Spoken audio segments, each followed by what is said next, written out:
Actor Michael Jace from the hit TV show The Shield was arrested Tuesday on suspicion of shooting his wife multiple times and killing her in their Los Angeles home. Officials say Jace made the 911 call and admitted that he had shot his wife. April Denise Lawn, Jace was more than a name tied to tragedy. She was a runner, a mother, a counselor, a woman who gave her energy to students, to family, and to the track lanes where her body once flew with world-class speed.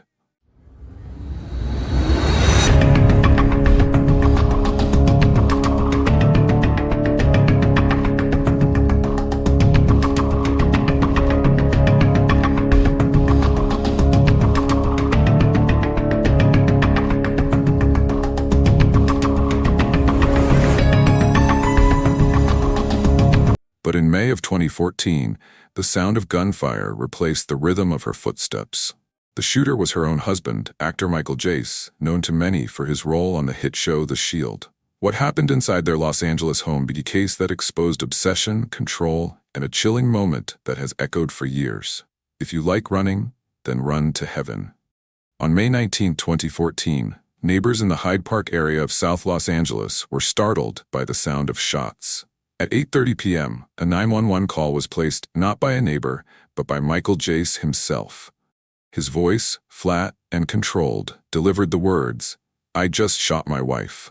By the time police arrived, April was lying lifeless, 3 bullets in her body, and the couple's 2 young sons, ages 8 and 5, were witnesses to the unthinkable. But this story does not begin with that 911 call.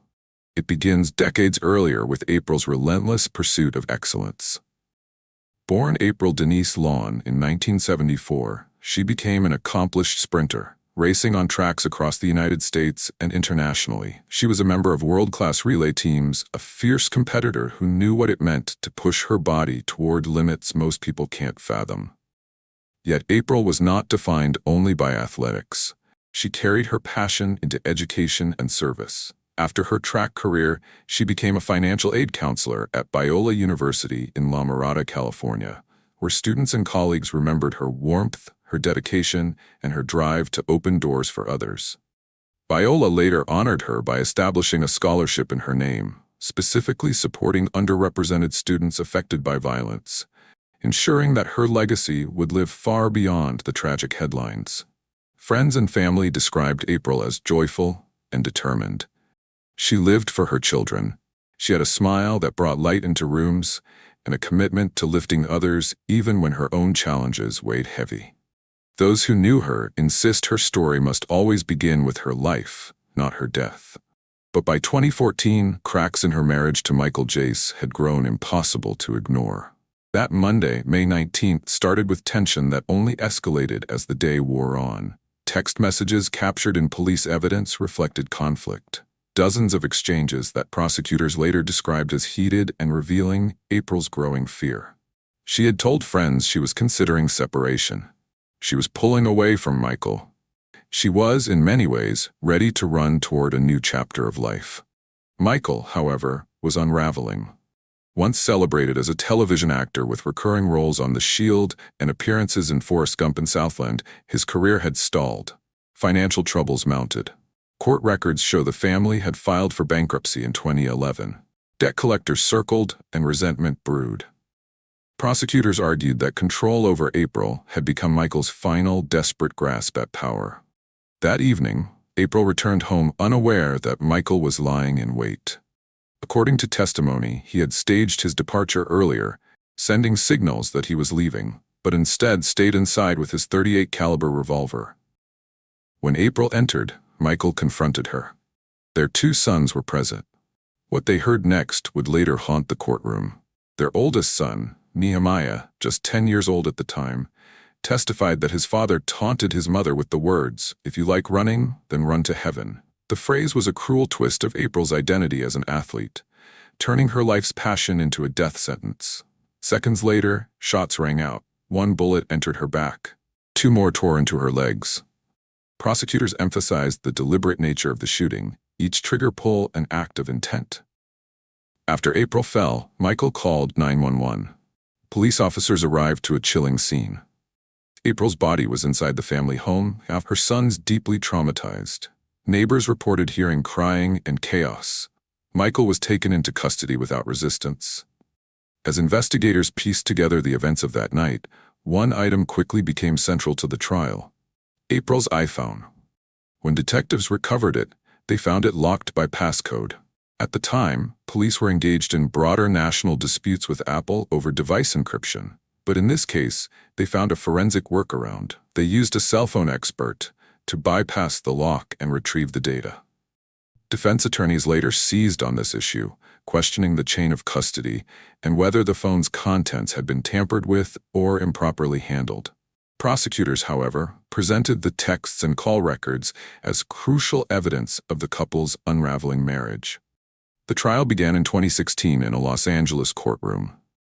The prosecution's case was straightforward. Michael Jace ambushed his wife, waited with a gun, and executed her in front of their children. They emphasized not just the bullets, but the words he spoke, words that showed malice and intention. Deputy District Attorney Tanaz Mokayev described Jace as obsessed, unable to let April go, and determined to make her suffer. April's son's testimony became the emotional anchor of their case. When he repeated in court the words he heard, "Run to heaven," jurors saw the crime not just as an act of violence, but as cruelty beyond measure. The defense offered a starkly different narrative. They conceded the shooting, but argued over intent. Michael Jace's attorney claimed that he did not mean to kill his wife, that he had only intended to wound her, to stop her from leaving. The defense asked jurors to consider voluntary manslaughter, not murder, suggesting the shooting was impulsive, in the heat of passion. He only shot her in the legs, they argued. This was not a calculated plan to end her life. They highlighted Jace's own statements, including his immediate call to 911, as signs of remorse and lack of premeditation. They pushed the jury to see the case as tragic, but not second-degree murder, and they leaned on the iPhone subplot, suggesting that mishandling of digital evidence cast doubt on the prosecution's certainty. But the jury saw otherwise. On May 31, 2016, after deliberations, they returned a verdict of guilty on second-degree murder. They also found true the firearm enhancement, adding weight to his sentence. On June 10, 2016, Michael Jace was sentenced to 40 years to life in prison, 15 years to life for the murder, plus 25 years to life for use of the firearm. Standing in court, he apologized, saying, "There is no justification. I am sorry. I did not mean to kill her."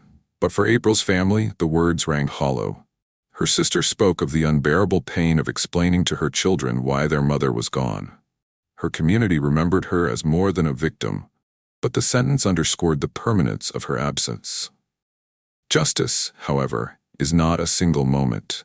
In the years that followed, Michael Jace sought to undo his conviction through appeals and resentencing petitions. In 2019, a California appellate panel reviewed his case. They revisited the testimony of his son, the phrase "run to heaven," and the prosecution's argument of malice. The appellate court concluded that the record was clear. Jace knew the lethal risk of firing at his wife, and he did so anyway. His claim of intending only to wound was rejected. Relief was denied.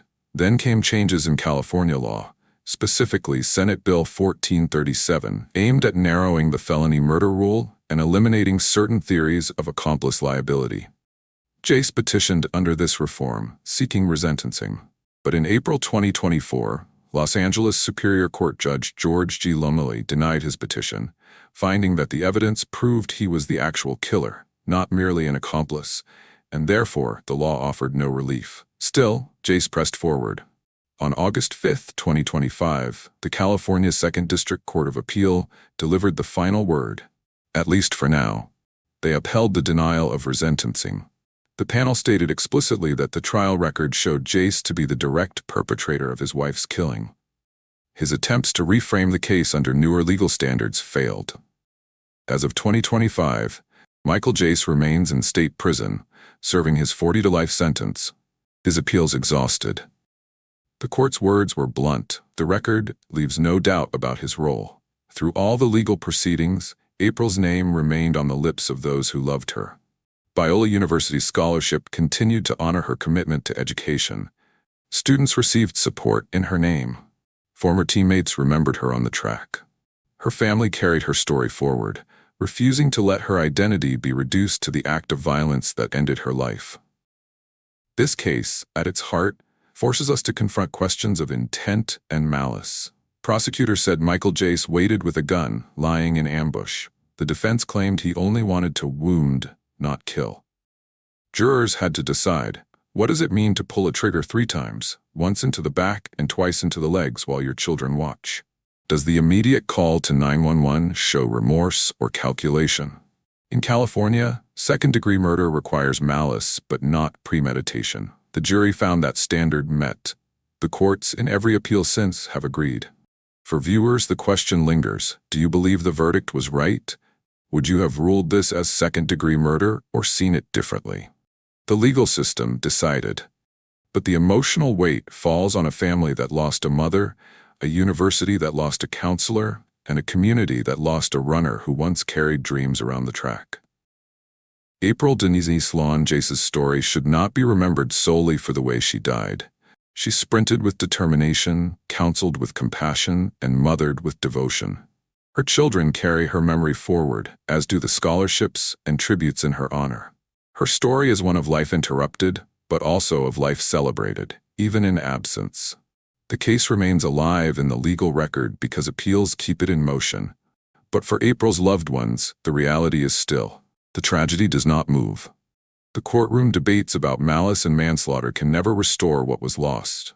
And yet, in telling her story, there is a chance to honor her legacy and remind viewers that behind every headline, every trial, every appellate ruling, there is a human being whose life had value.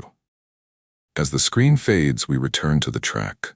A lane lies empty, the staggered lines curving into distance. The crowd is silent. The footsteps we expect never come. But in that silence, we remember April.